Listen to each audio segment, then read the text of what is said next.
안녕하십니까. 반갑습니다. 자, 오늘은 퇴직금 중간정산 했다면 반드시 챙겨야 할 것이라는 주제로 영상을 만들어 봤습니다. 자, 퇴직금 중간정산 특례라고 하는데요. 어, 중간정산을 하셨다면 반드시 한번 체크해 봐야 할 내용이 있습니다.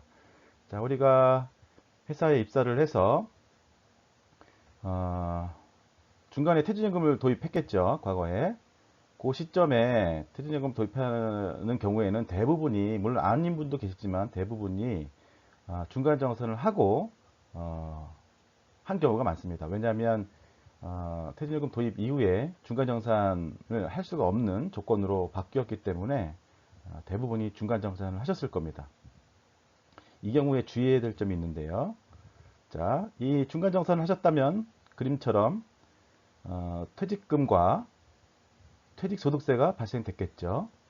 그리고 또 근무를 지속하다가 최종적으로 퇴직하는 시점에 다시 또 퇴직금과 퇴직소득세가 발생하게 될 겁니다.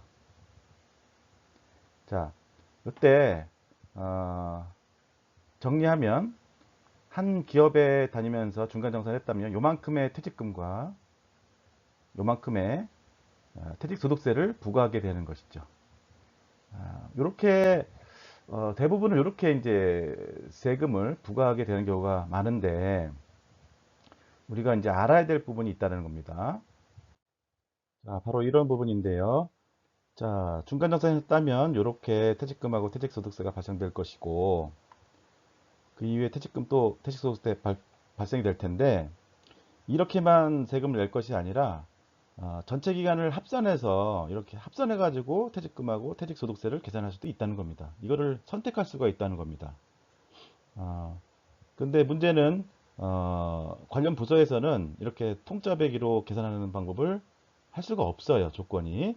그렇기 때문에 물론 이렇게 두 번째 퇴직금이 발생되고 나서 이렇게 세금을 부과하고 나서 퇴직하고 난 다음에 개인적으로 세무서에 방문하셔가지고 이렇게 통짜배기로 다시 계산해서 유리한 것으로 해다오 라고 신청을 할 수도 있습니다만은 그것은 퇴직 후에 1년이 지난 시점이어야만 가능합니다. 신청이 가능합니다. 예.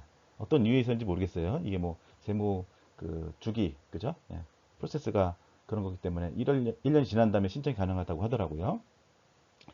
그래서 결국 제가 말씀드리고 싶은 것은 퇴직하기 전에 개인적으로 먼저 세무서에서 원천징수 영수증을 떼는 겁니다. 요 중간정산 때 받은 기준을 가지고 원천징수 영수증을 떼서 관련 부서에 퇴직금 관련 부서에 제출을 하는 겁니다. 그렇게 되면 내가 선택으로 할 수가 있다는 겁니다. 더 유리한 조건으로 선택할 수 있다는 겁니다. 생각해 보면 요때는 연봉이 낮을 때고 그렇기 때문에 퇴직금에 대한 세금의 비율이 낮은 시점이에요. 하지만 요 시점에서는 연봉도 올라갔었을 테고 그 다음에 또 경우에 따라서는 마지막 퇴직 시점에 명예퇴직의 경우 뭐 2년치, 3년치 급여를 뭐 퇴직금으로 같이 주는 경우도 종종 있잖아요. 그런 경우라고 하면 퇴직금이 이 기간에 비해서 근무 기간에 비해서 퇴직금이 굉장히 크기 때문에 세금의 비율이 더 높아져요. 우리나라는 소득 누진세가 적용되기 때문에 소득이 클수록 세율이 높아지게 되죠. 그렇기 때문에 이게 많이 높아지는 겁니다. 이런 이유 때문에 통짜배기로 계산하는 게 더 유리하다는 겁니다. 게다가 그 장기 근속 공제가 있어요. 그런 항목들 때문에 통짜배기로 계산하는 경우가 더 유리한 경우가 많다는 겁니다. 자, 그럼 정리하면 중간 정산을 했다면 퇴직금 중간 정산을 했다면 관련 부서가 잘 알아서 계산해 주겠지 세금을 이렇게 관련 부서를 믿지 말고 퇴직금 정산되기 전에 퇴직 전에 세무서에 방문하셔서 원천징수 영수증 중간 정산했을 때에 원천징수 영수증을 발급받아서 퇴직금 관련 부서에 먼저 제출한 뒤 유일한 조건으로 계산을 해달라고 요청을 하시면 퇴직금, 퇴직소득세를 줄이는 한 가지 방법이다. 이렇게 말씀을 드립니다.